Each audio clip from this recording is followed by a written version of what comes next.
Saya Nianti ingin membahas tentang Corporate Social Responsibility. Pengertian Corporate Social Responsibility adalah suatu konsep atau tindakan yang dilakukan oleh perusahaan sebagai rasa tanggung jawab perusahaan terhadap sosial maupun lingkungan sekitar di mana perusahaan itu berada, seperti melakukan suatu kegiatan yang dapat meningkatkan kesejahteraan masyarakat sekitar dan menjaga lingkungan, memberikan beasiswa untuk anak tidak mampu di daerah tersebut, dana untuk pemeliharaan fasilitas umum, sumbangan untuk membangun desa atau fasilitas masyarakat yang bersifat sosial dan berguna untuk masyarakat banyak, khususnya masyarakat yang berada di sekitar perusahaan tersebut berada. Pengertian CSR menurut para ahli. Menurut Kotler dan Nancy, CSR adalah komitmen perusahaan untuk meningkatkan kesejahteraan komunitas melalui praktis bisnis yang baik dan mengkontribusi sebagian sumber daya perusahaan. Kegiatan CSR. Kegiatan CSR akan menjamin keberlanjutan bisnis yang dilakukan. Hal ini disebabkan karena yang pertama, menurunnya gangguan sosial yang sering terjadi akibat pencemaran lingkungan, bahkan dapat menumbuh kembangkan dukungan atau pembelaan masyarakat setempat.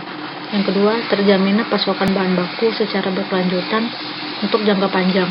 Yang ketiga, tambahan keuntungan dari unit bisnis baru yang semula merupakan kegiatan CSR yang dirancang oleh korporat.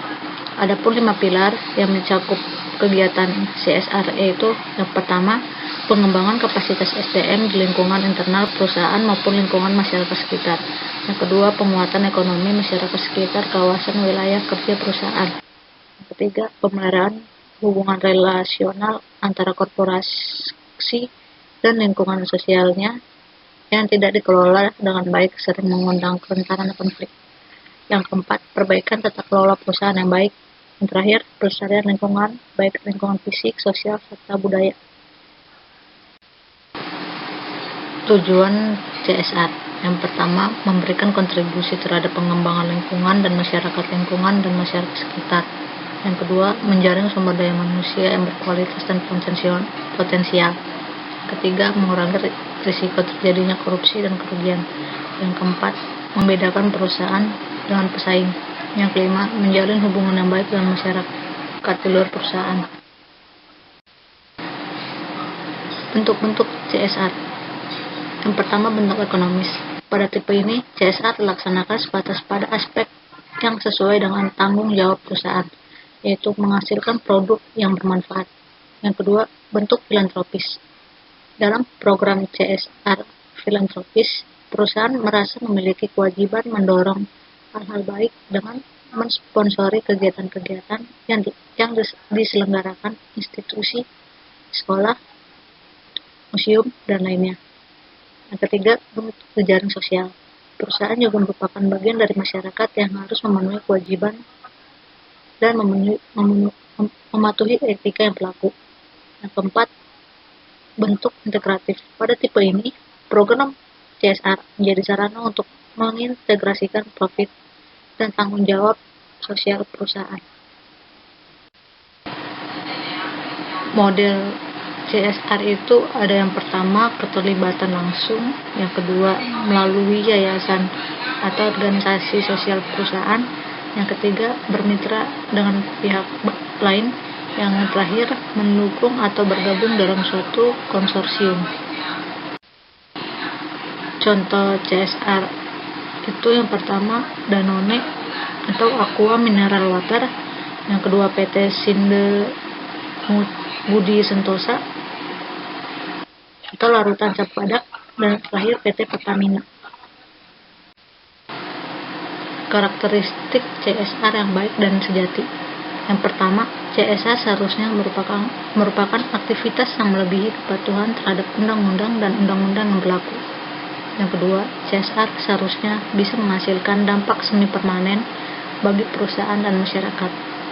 Yang ketiga, CSR harus memperhitungkan dan mempertimbangkan kepentingan pemangku kepentingan di dalam dan di luar perusahaan.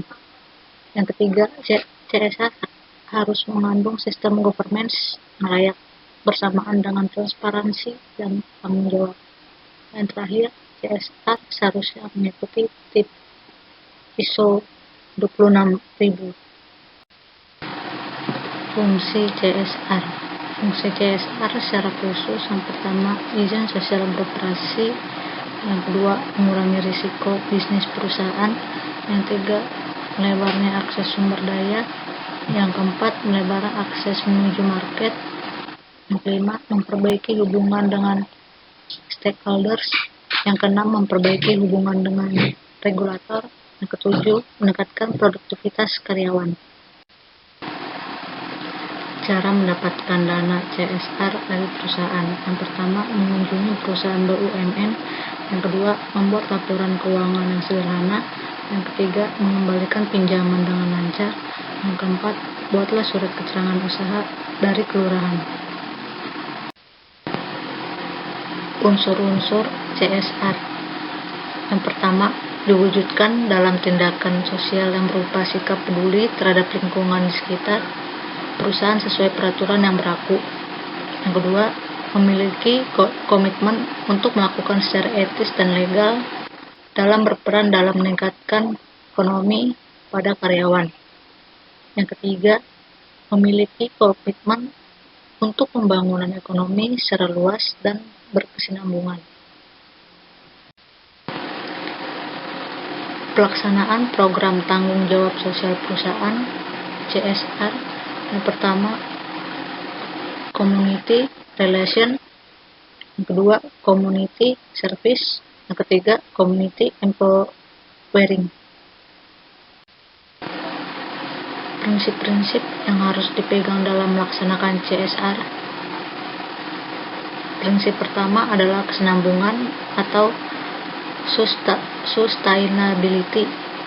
Prinsip kedua, CSR merupakan program jangka panjang. Prinsip ketiga, CSR akan berdampak positif kepada masyarakat, baik secara ekonomi, lingkungan, maupun sosial.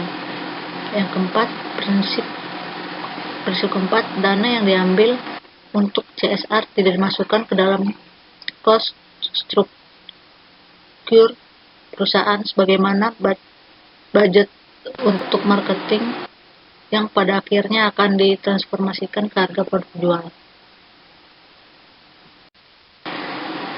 Bentuk implementasi CSR. Yang pertama, konsumen. Dalam bentuk penggunaan material yang ramah lingkungan, tidak berbahaya, serta memberikan informasi dan petunjuk yang jelas masuk informasi atas suku cadangan dan pelayanan purna juala, serta informasi lain yang harus diketahui konsumen. Yang kedua, karyawan. Dalam bentuk persamaan hak dan kewajiban atas seluruh karyawan tanpa membedakan ras, suku, agama, dan golongan. Yang ketiga, komunitas dan lingkungan. Dalam bentuk kegiatan kemanusiaan maupun lingkungan hidup, baik di lingkungan sekitar perusahaan maupun di daerah lain yang membutuhkan. Yang terakhir, kesehatan dan keamanan. Dalam bentuk penjagaan dan pemeliharaan secara rutin atas fasilitas dan lingkungan kantor sesuai petunjuk dan instansi terkait.